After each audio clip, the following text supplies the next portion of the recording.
Class 10th। आज हम पढ़ने जा रहे हैं लाइफ प्रोसेसेस, साइंस का, बायोलॉजी का फर्स्ट चैप्टर लाइफ प्रोसेसेस। उसमें हम न्यूट्रिशन को देखेंगे, पहले इंट्रोडक्शन को देखेंगे और फिर हम उसके अंदर न्यूट्रिशन और स्पेशली ऑटोट्रॉपिक न्यूट्रिशन को पढ़ेंगे। आज हम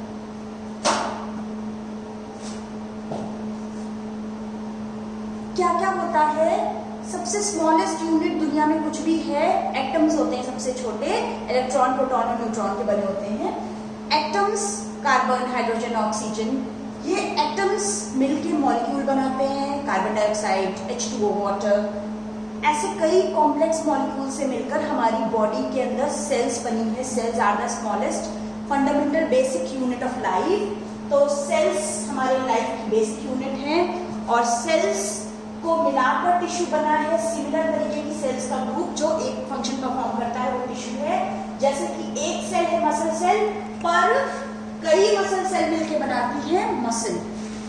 अब एक टिश्यू है मसल, कई टिश्यूज मिलकर एक ऑर्गन बनाते हैं। जैसे कि एक ऑर्गन हुआ स्टमक, लिवर, हार्ट, कुछ भी, तो वहां पर एपिथेलियल टिश्यू होगा, मस्कुलर टिश्यू होगा, वहां नर्वस टिश्यू भी होगा, ब्लड भी होगा। आप 9th क्लास में पढ़ चुके हो। और कई ऑर्गन्स मिलकर बनाते हैं ऑर्गन सिस्टम। तो हमारे फर्स्ट चैप्टर में 4 तरह के ऑर्गन सिस्टम से ह्यूमन बीइंग थे, हम इसको पढ़ते हैं। अब लिविंग बॉडी में, लिविंग ऑर्गेनिजम्स में क्या क्या कैरेक्टर्स होते हैं। कोई डॉग बार्क कर रहा है, काऊ च्यू कर रही है, आपको कैसे पता चलेगा वो लिविंग है या नहीं? वो कोई ना कोई मूवमेंट शो कर रहा है, वो च्यू कर रहा है या रनिंग कर रहा है। अगर वो सो रहा है तब कैसे पता चलेगा? तब हम देखेंगे वो ब्रीदिंग कर रहा है कि नहीं, रेस्पिरेशन हो रहा है कि नहीं। हम उसको टच करके भी देख सकते हैं कि उसमें सेंसिटिविटी है या नहीं। प्लांट्स ना मूवमेंट कर रहे हैं, ना हमें ब्रीदिंग दिख रही है, हमें कैसे पता चलेगा?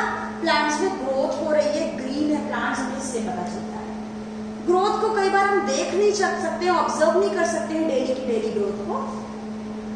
कुछ और कैरेक्टर्स हैं लिविंग ऑर्गेनिजम्स के। न्यूट्रिशन खाते हैं, कुछ न्यूट्रिशन होता है उनमें, वेस्ट का रिमूवल होता है, अपने जैसे दूसरे ऑर्गेनिज्म प्रोड्यूस कर सकते हैं, रिप्रोडक्शन होता है। हमेशा उनके बॉडी में रिपेयर और मेंटेनेंस मैकेनिज्म चलती रहती है। सबसे इंपॉर्टेंट बात कि लिविंग ऑर्गेनिजम्स में सेलुलर ऑर्गेनाइजेशन होता है। इसीलिए वायरस के लिए कंट्रोवर्सी है, या लिविंग है या नॉन लिविंग, क्योंकि उसमें सेलुलर ऑर्गेनाइजेशन नहीं है। Now, these are the basic characters of living being। इसके बाद आप दिन भर बहुत सारी एक्टिविटीज करते हो, खेलते हो, कूदते हो, आजकल तो घर पे रह रहे हो, टीवी देखते हो, दिन भर जो भी आप एक्टिविटीज करते हो उसमें क्या चाहिए? हमारी एनर्जी खर्च होती है। तो एनर्जी हमको कहाँ से मिलती है? हम एनर्जी के सोर्स के तौर पे कुछ खाते हैं। जो सोर्स ऑफ एनर्जी फूड हम खाते हैं, बॉडी के बाहर से लेते हैं, अंदर लेते हैं, उस प्रोसेस को कहते हैं न्यूट्रिशन। जो हमने इस खाए हुए फूड को तोड़ते हैं, ब्रेक डाउन करते हैं, सांस लेके ऑक्सीजन अंदर लेते हैं और उस ऑक्सीजन से हम उस फूड को ब्रेक करते हैं, that is the process of respiration. अब सांस ली, वो ऑक्सीजन तो हमारे लंग्स में है, जो खाना खाया वो हमारे पेट में गया। अब इस फूड को, इस ऑक्सीजन को पूरे बॉडी में ट्रांसपोर्ट होना है, इधर से उधर ट्रैवल करना है, that is the process of transportation. ये जो भी केमिकल एक्टिविटीज हमारे बॉडी में होंगी, उन केमिकल एक्टिविटीज के दौरान जो हार्मफुल बाय प्रोडक्ट्स निकलेंगे उनका बॉडी से रिमूवल है एक्सक्रीशन। तो इस चैप्टर में हमको मेनली 4 चीजें पढ़नी है, 4 मेन सब टॉपिक्स पढ़ने हैं। Nutrition, respiration, transportation and excretion. Nutrition पे आते हैं। फर्स्ट टॉपिक हमारा, न्यूट्रिशन भी 2 तरीके का है, ऑटोट्रॉपिक और हेटेरोट्रॉपिक। आपने कभी प्लांट्स को खाना खाते देखा है? शायद नहीं देखा होगा, क्योंकि वो खाते ही नहीं है। प्लांट्स अपना फूड खुद सिंथेसाइज करते हैं। आप छोटी क्लासेस से पढ़ते आ रहे हो, ग्रीन प्लांट्स अपना फूड खुद सिंथेसाइज करते हैं by the process of photosynthesis. अभी हम इसको डिटेल में पढ़ेंगे। उसके बाद है कुछ ऐसे ऑर्गेनिजम्स हैं जो अपना फूड सिंथेसाइज नहीं खुद कर सकते हैं, वो अपने फूड के लिए दूसरों पे डिपेंडेंट होते हैं। They are called heterotrophic mode of nutrition, heterotrophs. तो जो खुद बनाते हैं food self, auto means self prepare करते हैं, और हेट्रो मीन्स दूसरों पे डिपेंडेंट होते हैं। तो हेट्रोट्रॉपिक मोड ऑफ न्यूट्रिशन में कई 3 तरह की चीजें आती हैं। एक होते हैं वो डिपेंडिंग ऑन द मोड, वो किस पे डिपेंडेंट होते हैं फूड के लिए। अगर कोई ऑर्गेनिज्म किसी दूसरे लिविंग ऑर्गेनिज्म से फूड डिराइव कर रहा है तो वो हो गया पैरासिटिक मोड ऑफ न्यूट्रिशन। हमारे पेट में रहते हैं बहुत सारे कीड़े, आप नाम सुनते हो, तो पैरासाइट जो दूसरे लिविंग ऑर्गेनिज्म पे फीड करते हैं। सैप्रोफिटिक जो दूसरे डेड ऑर्गेनिज्म पे फीड करते हैं। होलोजो जैसे कि कुछ fungus, bacteria. Holozoic mode of nutrition जहां पर हम फूड कॉम्प्लेक्स फॉर्म में खाते हैं और उस कॉम्प्लेक्स फॉर्म ऑफ फूड को सिंपल फॉर्म में बॉडी के अंदर ले जाके ब्रेक करते हैं। That is holozoic mode of nutrition in amoeba and human beings. Now next is autotrophic mode of nutrition. बहुत सिंपल सा डायग्राम है। आपको इसमें क्या क्या दिखाई दे रहा है? आपको यहाँ पर दिखाई दे रही है सनलाइट, आपको यहाँ पर दिखाई दे रहे हैं ग्रीन प्लांट्स। ग्रीन किस वजह से है? क्लोरोफिल की वजह से। और आपको एक इंपॉर्टेंट चीज दिखाई दे रही है CO2, और आपको दिखाई दे रहा है वाटर और CO2। अब ये जो चीजें हमको दिखाई दे रही है, इज इट विजिबल? जो हमें चीजें दिखाई दे रही है पहले हम देखते हैं उनको कहां से मिल रहा है। सनलाइट कहां से मिल रहा है? ऑब्वियसली सन से, कोई प्रॉब्लम नहीं है। क्लोरोफिल कहां होता है? 1 मिनट हम बात करते हैं कि क्लोरोफिल कहां होता है। क्लोरोफिल ग्रीन पत्तियां, आप सब जानते हो, लीव्स, सिंपल लीफ, ये लीफ है, लीफ का सेक्शन कट करोगे और माइक्रोस्कोप के अंदर इस पतली सी जो लीफ है उसको देखोगे, यू वोंट बिलीव, पतली सी लीफ को भी हमें ये सारी लेयर सेलुलर फॉर्म मिलेगा। तो यहाँ पर आउटर एपिडर्मिस है, उसके बाहर पत्ती छूते हो तो आपको बहुत चिकनी सी लगती है, दैट इज क्यूटिकल। सबसे बाहर की लेयर है क्यूटिकल, क्यूटिकल के बाहर ये है एपिडर्मिस। ये एपिडर्मिस ईंट के जैसी स्ट्रक्चर है, कंटिन्यूअस सेल्स है बिना गैप के। अपर एपिडर्मिस, सिमिलरली नीचे लोअर एपिडर्मिस और लोअर क्यूटिकल। बीच में आपको ये रेक्टेंगुलर शेप की कुछ सेल्स दिखाई दे रही हैं और यहाँ पर ये कुछ सर्कुलर सेल्स दिखाई दे रही हैं। इन सेल्स के बीच में आपको कुछ डॉट्स दिखाई दे रहे हैं।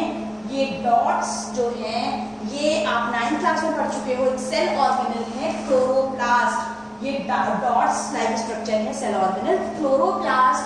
इन क्लोरोप्लास्ट के अंदर भरा होता है ग्रीन पिगमेंट क्लोरोफिल। तो क्लोरोफिल कहाँ होता है? ग्रीन प्लांट की ग्रीन लीव्स के सेल के क्लोरोप्लास्ट नाम के सेल ऑर्गेनल के अंदर पिगमेंट है क्लोरोफिल। क्लियर है? तो फिर से हम जाते हैं वापस अपने इस स्क्रीन पे। क्लोरोफिल कहाँ है? ग्रीन क्लोरोप्लास्ट के अंदर ये ग्रीन पिगमेंट क्लोरोफिल है।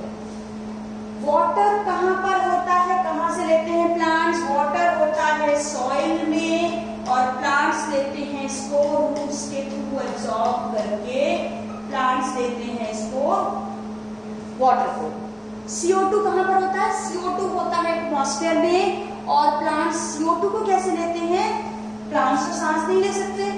प्लांट्स CO2 कैसे लेते हैं? टाइनी पोर, टाइनी ओपनिंग स्टोमेटा होता है। यहाँ पर टाइनी ओपनिंग आपको दिख रहा है लीफ के सरफेस पे, यूजुअली कभी कभी दोनों तरफ, कभी कभी मोस्ट ऑफ द टाइम नीचे की तरफ। लीफ के नीचे के सरफेस पे छोटे छोटे टाइनी पोर्स होते हैं, आपको दिखाई दे रहा है। ये छोटा पोर है जो यहाँ पे माइक्रोस्कोपिक व्यू है, इसमें बड़ा सा दिख रहा है। छोटे छोटे से पोर्स होते हैं जो can't see from A naked eyes. तो ये पोर है, that is stomatal pore. Stomata होता है, स्टोमेटा के थ्रू, अभी हम स्टोमेटा की स्ट्रक्चर डिटेल में पढ़ेंगे। तो CO2 को लेते हैं प्लांट्स स्टोमेटा के थ्रू। क्या 4 चीजें हैं? सनलाइट, क्लोरोफिल, वाटर और CO2। क्या होती है प्रोसेस? सबसे पहले ग्रीन प्लांट्स, ये सनलाइट जो होती है वो क्लोरोप्लास्ट, ये क्लोरोफिल सनलाइट को एब्जॉर्ब कर लेता है। First step is absorption of sunlight bye chlorophyll. ये सनलाइट को कौन एब्जॉर्ब कर लेगा? क्लोरोफिल। तो क्लोरोफिल एब्जॉर्ब कर लेगा सनलाइट को, फर्स्ट स्टेप। सेकेंड, ये जो सनलाइट एब्जॉर्ब कर ली है, ये लाइट एनर्जी केमिकल एनर्जी में कन्वर्ट होगी, और ये केमिकल एनर्जी में लाइट एनर्जी केमिकल एनर्जी में कन्वर्ट होगी, और फिर ये वाटर टूटेगा। वाटर क्या होता है? H2O। वाटर में क्या क्या एटम्स हैं? Hydrogen and oxygen. तो वाटर टूट जाएगा, स्प्लिट हो जाएगा अपने एटम्स में, हाइड्रोजन और ऑक्सीजन में। तो स्प्लिटिंग ऑफ वाटर या photolysis of water into hydrogen and oxygen. Third and last point, last step है reduction of CO2। CO2 reduce होगा। ये आपको याद रखना है, इंपॉर्टेंट है स्टेप्स। सबसे पहले लाइट एनर्जी एब्जॉर्ब होगी, कौन करेगा? क्लोरोफिल। फिर लाइट एनर्जी कन्वर्ट होगी केमिकल एनर्जी में, और वाटर टूटेगा हाइड्रोजन एंड ऑक्सीजन में। लास्ट स्टेप है CO2 का रिडक्शन और ग्लूकोज बन जाएगा। ये एक रिएक्शन है, दैट इज ऑल्सो इम्पोर्टेंट। ये क्वेश्चन देखो, CO2 वाटर मिलके बनाएंगे in presence of chlorophyll and sunlight. क्या बनाएंगे? 6 मॉलिक्यूल्स हम CO2 के ले लेंगे, 6 मॉलिक्यूल्स हम ले लेंगे वाटर के। तो यहाँ 6 हो जाएगा C और 6 हो जाएगा ऑक्सीजन। हाइड्रोजन यहाँ कितना है?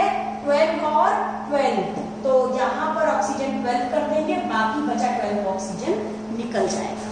This is the equation you have to remember. 6 CO2 plus 6 water, chlorophyll and sunlight के presence में बनाएगा C6H12O6, और 6 molecules of water भी यहाँ पर बने, 6 molecule of oxygen भी यहाँ पर बनेंगे। Next is this. I hope this process of photosynthesis clear. अब ये जो फोटोसिंथेसिस के हमने 3 स्टेप्स देखे हैं, जरूरी नहीं है कि ये वन आफ्टर अदर इमिडिएटली हर प्लांट में होते ही रहें।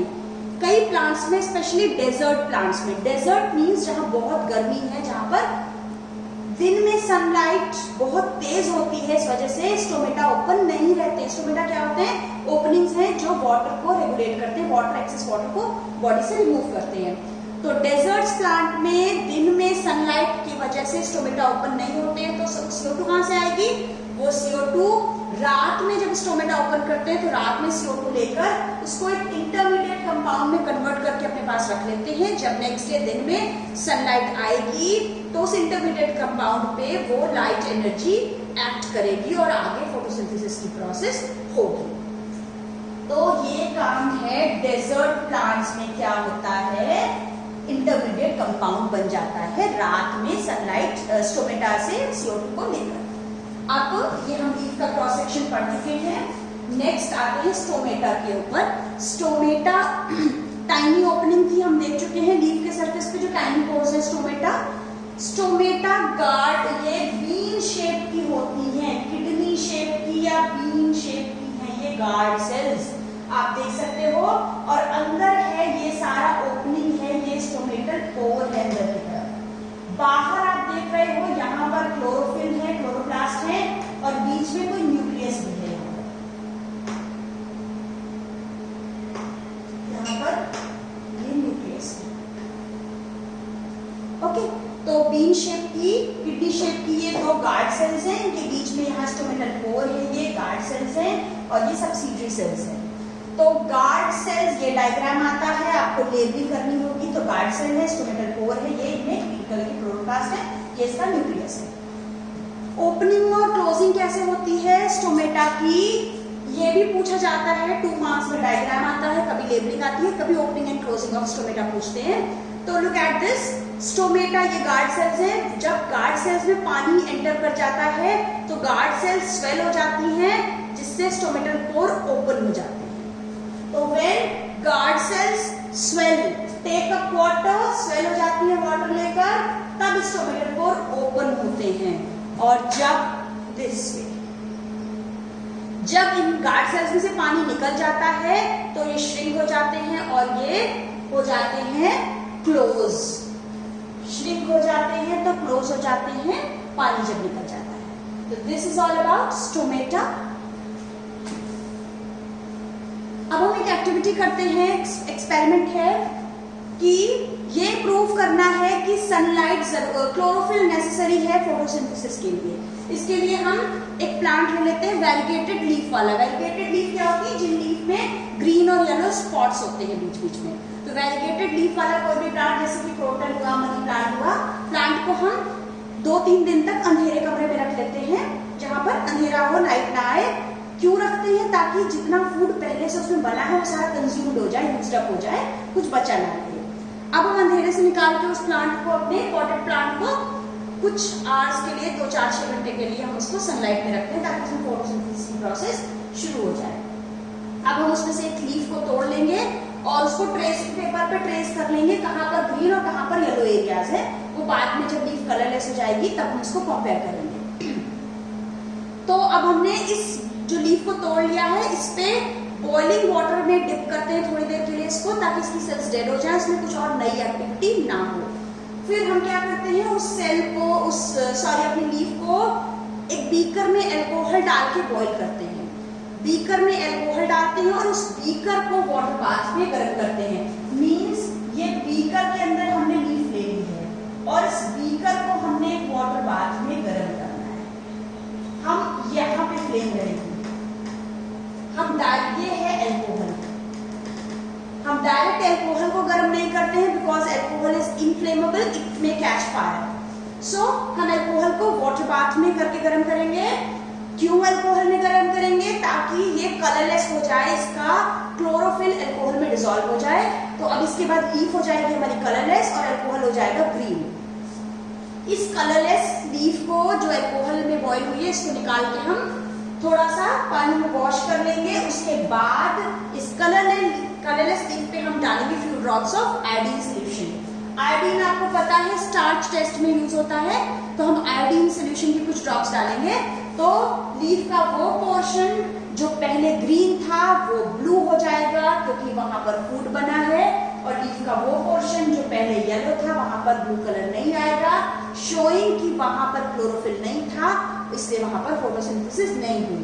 बाकी की तीनों चीजें दोनों ही एरियाज पे इक्वली पड़ रही हैं, सनलाइट, CO2 और वाटर। सिर्फ डिफरेंस है क्लोरोफिल का, और वो डिफरेंस क्लियरली शो कर रहा है कि जहां पर क्लोरोफिल नहीं मिला येलो एरिया में, वहां स्टार्च नहीं बना, वहां फूड नहीं बना, फोटोसिंथेसिस नहीं हुई और ब्लू कलर नहीं आया।